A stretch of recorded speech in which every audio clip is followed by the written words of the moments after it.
My name is Robert Hayes, and I'm 47 years old.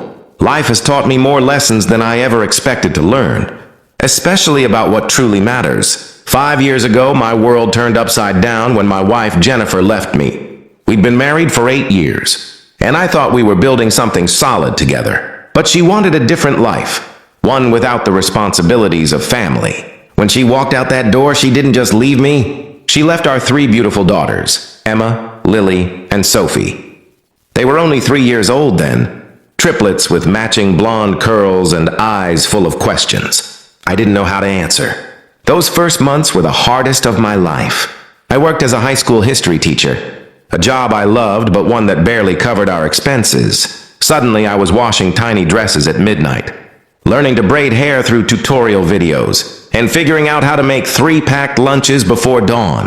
Some nights, after the girls finally fell asleep, I'd sit at the kitchen table with bills spread out before me, wondering how I'd make it all work. But children have a way of teaching you about resilience. Emma, Lily, and Sophie gave me purpose. Their laughter became my anchor.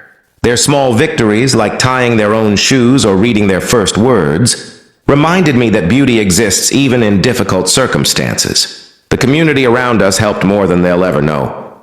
Mrs. Patterson, our elderly neighbor, would watch the girls when I had parent-teacher conferences. The staff at their elementary school showed such patience and kindness, and my sister Carol drove 3 hours every other weekend just to give me a break and spend time with her nieces. Still, there were lonely moments. Moments when I felt the weight of doing it all alone. Moments when I wondered if I'd ever find companionship again, or if that chapter of my life had closed for good. Then came the invitation to my 25th high school reunion. It arrived in a cream-colored envelope, formal and nostalgic.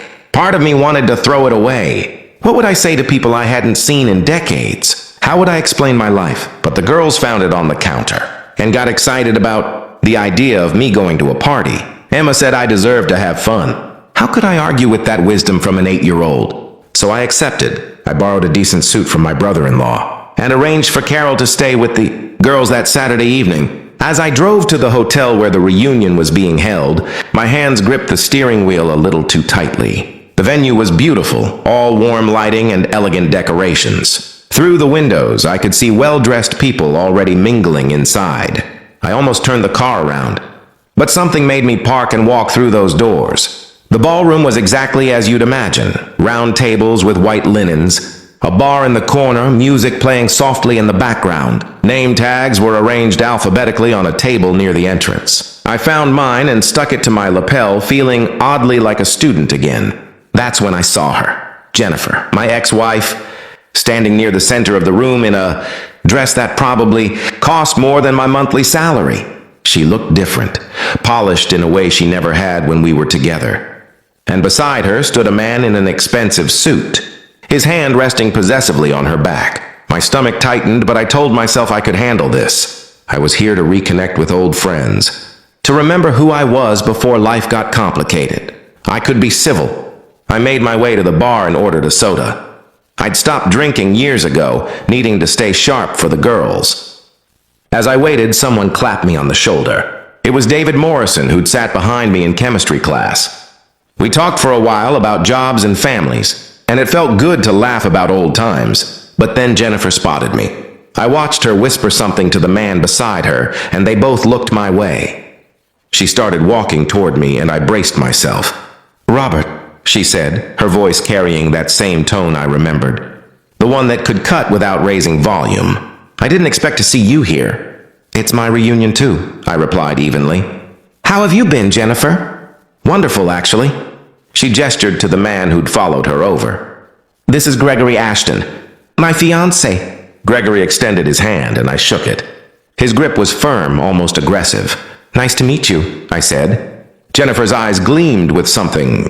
I recognized the need to establish superiority. "Gregory is in real estate development. Very successful. We just bought a home in Westchester." "That's nice," I said. "I'm happy for you both." But she wasn't done. "And what about you, Robert? Still teaching? Still living in that same little house?" The words stung more than I wanted to admit. "Yes, still teaching. It's meaningful work. And yes, the girls and I are still in the house. It's home." "The girls?" She said it like she was tasting something sour. How are they? They're wonderful. Smart, kind, full of life. They're the best thing that ever happened to me. Jennifer laughed, a sharp sound. Still playing the martyr, I see. Poor Robert, raising 3 kids all alone. Do you tell everyone that story? I felt heat rise to my face. Around us, conversations had started to quiet. People were noticing. I'm not playing anything, Jennifer. I'm just living my life and taking care of our daughters. Our daughters, she repeated mockingly. Let's be honest, Robert. You were never cut out for this. You're struggling, barely making ends meet, working a job with no future. Those girls would have been better off if you'd let them go to someone who could actually provide for them. The words hit like physical blows. My throat tightened. I could feel eyes on us now, the whole room watching this scene unfold. That's enough, I said quietly. But Gregory stepped forward, emboldened by Jennifer's cruelty. She has a point. What kind of life can you give 3 kids on a teacher's salary? They deserve better than secondhand clothes and cheap vacations. I wanted to defend myself, to explain that my daughters had love and stability and everything that actually mattered. But the words wouldn't come. I was too hurt, too exposed. I'd known coming here was a mistake. Just as I was about to excuse myself, to leave with what little dignity I had left, a woman's voice cut through the tension. I disagree completely. Everyone turned. A woman in an elegant red dress stood a few feet away. She was striking, with dark hair and intelligent eyes. But what caught my attention was the warmth in her expression, the genuine kindness. Excuse me? Jennifer said, clearly annoyed at the interruption. The woman stepped closer. I said I disagree. I've been listening to this conversation, and I think your perspective is entirely wrong. And who are you? Gregory demanded. My name is Margaret Sullivan, and I happen to believe that Robert is doing something extraordinary. I blinked, confused. I'd never seen this woman before in my life. Margaret turned to me with a gentle smile. You're raising 3 daughters on your own, working as a teacher, one of the most important professions there is. You're showing up every day, making sacrifices, putting their needs before your own. That's not martyrdom. That's love. That's heroism. Jennifer scoffed. You don't know what you're talking about. Don't I? Margaret's voice remained calm but firm. I know that children don't measure their worth by the size of their house or the price of their clothes. They measure it by whether they feel loved, safe, and valued. And something tells me Robert's daughters have all of that in abundance. I felt something crack open inside me. This stranger was defending me with more conviction than I'd defended myself. This is ridiculous, Jennifer said, but her confidence was wavering.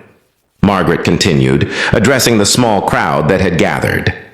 I've built a career understanding what makes people successful, what makes families strong. And it's never about money or status. It's about character. It's about showing up even when it's hard. It's about teaching children by example what love looks like. She looked at Jennifer and Gregory with something close to pity. You walked away from 3 little girls who needed their mother. That says everything about your character. And you, she nodded toward Gregory, you're standing here mocking a man for being a devoted father. That says everything about yours? The silence in the room was complete now. Jennifer's face had gone pale and Gregory looked uncomfortable. Margaret turned back to me. I'm sorry to intrude, Robert, but I couldn't stand by and let them diminish what you're doing. Your daughters are lucky to have you. Before I could respond, she walked away, back toward a table near the windows. I stood there stunned. As the crowd slowly dispersed and conversations resumed, Jennifer and Gregory retreated without another word to me. David Morrison appeared at my elbow. Well, that was something, he said with a grin. Who was that woman? I have no idea, I admitted. You should probably thank her. He was right.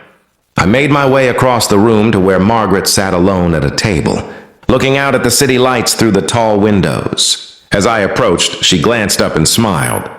Mind if I join you? I asked.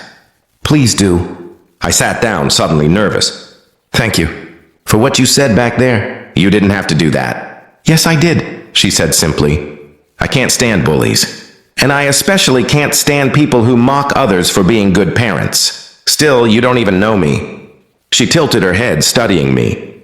I know enough. I know you came to this reunion even though it probably made you anxious. I know you stood there and took abuse from your ex-wife without retaliating. I know you spoke about your daughters with pride and love. That tells me what kind of person you are. We talked for a while. I learned that Margaret had grown up in our town, but had gone to a different high school. She was here because her company had sponsored the reunion. They sponsored events at various venues, and she liked supporting the community. She asked about my daughters, and I found myself telling her stories about Emma's love of books, Lily's talent for drawing, Sophie's fearless curiosity. They sound wonderful, Margaret said. You should bring them to the park tomorrow. Sterling Park, do you know it? Of course. We go there sometimes. I'll be there around noon feeding the ducks. If you and the girls happen by, I'd love to meet them. It was a strange invitation, but something about Margaret made me trust her. We might do that, I said. The rest of the reunion passed quietly. I talked with a few more old classmates, but my mind kept drifting to the woman in the red dress who'd stood up for me. When I finally headed home that night, I felt lighter than I had in years. The next morning, I told the girls we were going to the park. They were thrilled. We packed sandwiches and fruit, and I made sure they wore their nice dresses, the ones Carol had bought them for Easter. Emma chose pink, Lily lavender, and Sophie light blue.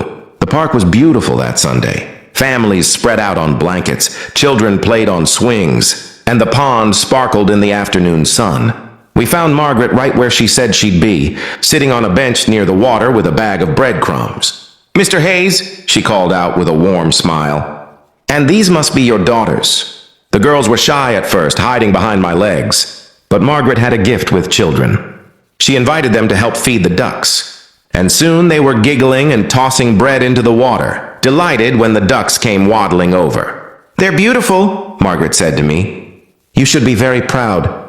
I am, every day. We sat on the bench while the girls played nearby, always in sight. Margaret told me more about herself. She'd started a technology company 15 years ago, something to do with software solutions for businesses. It had grown beyond her expectations. I never married, she said. Never had children of my own. I poured everything into building something meaningful. But sometimes I wonder what I missed. It's not too late, I offered. She smiled. Perhaps not.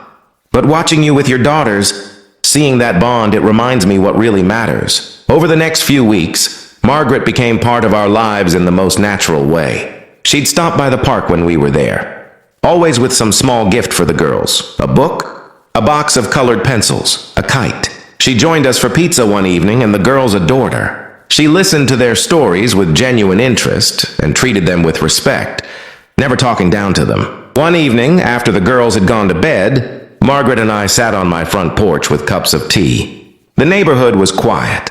Stars visible despite the streetlights. I need to tell you something, Margaret said, about why I spoke up for you at the reunion. You said you couldn't stand bullies. That's true, but there's more. She paused, choosing her words carefully. I lost my brother 10 years ago. He was a single father too. His wife had left him with 2 young sons. He struggled just like you do, worked 2 jobs, sacrificed everything for those boys. I'm sorry, I said quietly. He died in a car accident.